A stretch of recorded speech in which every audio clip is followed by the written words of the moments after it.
Hi friends, എല്ലാവർക്കും എൻ്റെ പുതിയ വീഡിയോയിലേക്ക് സ്വാഗതം. ഇന്ന് നമുക്ക് വേനൽക്കാലത്ത് കഴിക്കാൻ പറ്റിയ ഒരു പോപ്സിക്കിളിൻ്റെ റെസിപ്പിയുമായിട്ടാണ് ഞാൻ വന്നിരിക്കുന്നത്. ഇത് പെട്ടെന്ന് തന്നെ ഉണ്ടാക്കിയെടുക്കാൻ പറ്റുന്ന ഒരു റെസിപ്പിയാണ്. ഞാനിത് ഫ്രഷ് ജ്യൂസ്, റെഡിമെയ്ഡ് ജ്യൂസ് വാങ്ങിയിട്ട് അതുകൊണ്ടാണ് ഇത് ഉണ്ടാക്കുന്നത്.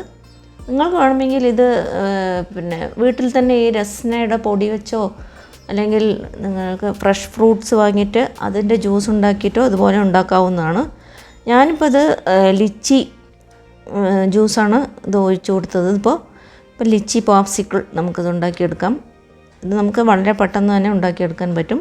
അപ്പോൾ അതിൽ ഞാൻ മധുരമൊന്നും ചേർക്കുന്നില്ല, ഫ്രഷ് ജ്യൂസാണ്. അതിൽ കുറച്ച് മധുരമൊക്കെ ഉണ്ട്, അതുകൊണ്ട് അത് തന്നെ മതിയെന്ന് വെച്ചു. അപ്പോൾ നിങ്ങൾക്ക് വേണമെങ്കിൽ നിങ്ങൾക്ക് പഞ്ചസാര വേണമെങ്കിൽ ചേർത്ത് കൊടുക്കാവുന്നതാണ് ഇതിലേക്ക്. അല്ലെങ്കിൽ നിങ്ങൾ ഫ്രഷ് ഫ്രൂട്ട്സാണ് ഉപയോഗിക്കുന്നതെങ്കിൽ അത് പഞ്ചസാര ചേർത്ത് ഒന്ന് ജ്യൂസാക്കി എടുത്തിട്ട് നിങ്ങൾക്ക് ഇതുപോലെ ഒഴിച്ചു കൊടുക്കാവുന്നതാണ്. ഇതുപോലെ ഓറഞ്ച് ജ്യൂസിൻ്റെയും ഞാൻ ഉണ്ടാക്കുന്നുണ്ട്. അപ്പോൾ 3 തരത്തിലുള്ള പോപ്സിക്കിളാണെന്ന് ഞാൻ കാണിക്കുന്നത്. നിങ്ങൾ ആദ്യമായിട്ടാണ് എൻ്റെ ചാനൽ കാണുന്നതെങ്കിൽ ഒന്ന് സബ്സ്ക്രൈബ് ചെയ്യാൻ മറക്കരുത്. കൂടെ തന്നെ ബെൽ ബട്ടണും കൂടെ ഒന്ന് പ്രസ് ചെയ്ത് കൊടുത്താൽ ഞാനിടുന്ന വീഡിയോൻ്റെ നോട്ടിഫിക്കേഷൻ നിങ്ങൾക്ക് കിട്ടുന്നതായിരിക്കും. പിന്നെ മൂന്നാമതായിട്ട് ഞാൻ ചെയ്യാൻ പോകുന്നത്, നമുക്ക് റോസ് സിറപ്പ് ഒരു ടേബിൾ സ്പൂൺ റോസ് സിറപ്പ് എടുത്തിട്ട് നമുക്കതിലേക്ക് കുറച്ച് വെള്ളം ഒഴിച്ചിട്ട്, ഇതിപ്പോൾ മധുരമില്ലാത്ത റോസ് സിറപ്പാണ് കേട്ടോ, അതുകൊണ്ട് ഞാനതിലേക്ക് കുറച്ച് പഞ്ചസാര ചേർത്ത് കൊടുക്കുന്നുണ്ട്. ചില റോസ് സിറപ്പിൽ അതിൽ തന്നെ മധുരം ഉണ്ടാവുന്നതാണ്. നമുക്ക് അപ്പോൾ അതിലേക്ക് വീണ്ടും പഞ്ചസാര ചേർത്ത് കൊടുക്കേണ്ട ആവശ്യമില്ല.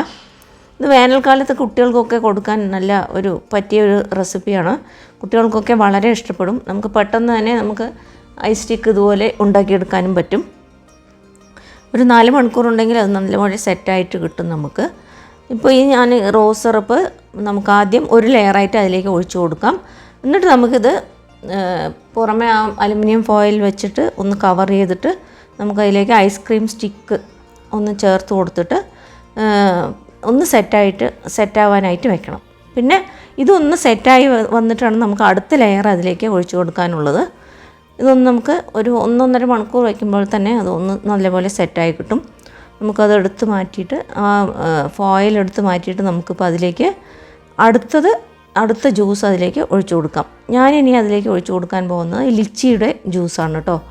അപ്പോൾ നമുക്ക് അതിലേക്ക് ലിച്ചിയുടെ സിറപ്പും അതിലേക്ക് ഒഴിച്ചു കൊടുക്കാം, ജ്യൂസ്. എന്നിട്ട് നമുക്ക് വീണ്ടും അതൊന്ന് സെറ്റാവാനായിട്ട് വയ്ക്കണം. അതും ഒന്ന് നല്ലപോലെ ഒന്ന് കട്ടിയായിട്ട് വരുമ്പോൾ നമുക്കത് അടിയിലുള്ള ലെയർ നല്ലപോലെ കട്ടിയായതുകൊണ്ട് ഇത് പെട്ടെന്ന് തന്നെ നമുക്ക് കട്ടിയായി കിട്ടും, ഐസായിട്ട് കിട്ടും. അപ്പോൾ നമുക്ക് അത് പിന്നെ അതിൻ്റെ മുകളിലേക്ക് നമുക്ക് നമ്മുടെ ഇഷ്ടത്തിനനുസരിച്ച് ഏത് ജ്യൂസ് വേണമെങ്കിൽ ചേർത്ത് കൊടുക്കാം കേട്ടോ. ഇതിപ്പോൾ ഞാനിപ്പോൾ വീട്ടിലുള്ളത് ഓറഞ്ച് ജ്യൂസാണ്, അപ്പോൾ അതും കൂടെ അതിൻ്റെ മുകളിലും ചേർത്ത് കൊടുത്തു. അപ്പോൾ നമുക്ക് 3 കളറിലുള്ള നല്ല 3 ലെയറായിട്ടുള്ള ഒരു പോപ്സിക്കിൾ കിട്ടും നമുക്ക്. അപ്പോൾ ഇതും നമുക്ക് സെറ്റാവാനായിട്ട് വയ്ക്കാം. അപ്പോൾ ഇതും സെറ്റായി വന്നു കഴിഞ്ഞാൽ നമ്മുടെ പോപ്സിക്കിൾ റെഡിയാവും. ഇപ്പോൾ ഒരു 4-5 മണിക്കൂർ കഴിഞ്ഞു കേട്ടോ. അപ്പോൾ നമുക്കത് ഒന്ന് പുറത്തെടുത്തിട്ട് ഒന്ന് ഒരു വെള്ളത്തിലേക്കൊന്ന് ഇറക്കി വെച്ച് കൊടുക്കുക. പിന്നെ നമുക്കിത് കൈ കൊണ്ട് ഇതുപോലെ ഒന്ന് തിരിച്ചെടുത്ത് കഴിഞ്ഞാൽ നമുക്കിത് പെട്ടെന്ന് തന്നെ ഇളക്കിയെടുക്കാൻ പറ്റും. നിങ്ങൾക്കിപ്പോൾ എൻ്റെ അടുത്ത് ശരിക്കുള്ള പോപ്സിക്കിൾ മോൾഡൊന്നുമില്ല. ഞാൻ വീട്ടിൽ പണ്ട് എപ്പോഴോ ഇത് വെച്ചിട്ട് ചെയ്യുന്നതാണ് കേട്ടോ. പിന്നെ ഇത് നമുക്ക് ഇതില്ലെങ്കിൽ, ഈ പാത്രം ഇല്ലെങ്കിൽ നമുക്ക് സാധാരണ നമ്മുടെ കാപ്പി കുടിക്കുന്ന സ്റ്റീൽ ഗ്ലാസ്സിലൊക്കെ ഇതുപോലെ ഉണ്ടാക്കിയെടുക്കാൻ പറ്റും പെട്ടെന്ന് തന്നെ. കുട്ടികൾക്കൊക്കെ വളരെ ഇഷ്ടപ്പെടും. അപ്പോൾ ഇത് രണ്ടും ഞാനിപ്പോൾ നല്ലപോലെ സെറ്റായിട്ടുണ്ട്.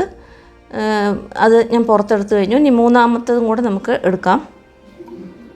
മൂന്നാമത്തതും എടുത്തു കേട്ടോ. അതിപ്പോൾ നല്ല 3 കളറിലുള്ള നല്ല ഭംഗിയുള്ളൊരു പോപ്സിക്കിളാണിത്. അപ്പോൾ നിങ്ങളെല്ലാവരും തീർച്ചയായിട്ടും ഇത് ഉണ്ടാക്കി നോക്കണം. നമുക്ക് വളരെ പെട്ടെന്ന് തന്നെ ഉണ്ടാക്കിയെടുക്കാൻ പറ്റും. അപ്പോൾ ഈ വീഡിയോ നിങ്ങൾക്ക് എല്ലാവർക്കും ഇഷ്ടപ്പെട്ട് കാണുമെന്ന് വിചാരിക്കുന്നു. വീഡിയോ ഇഷ്ടപ്പെട്ടാൽ ലൈക്ക് ചെയ്യാനും ഷെയർ ചെയ്യാനും മറക്കരുത്. വീണ്ടും ഒരു പുതിയ റെസിപ്പിയുമായി കാണുന്നത് വരെ നന്ദി, നമസ്കാരം. Thanks for watching.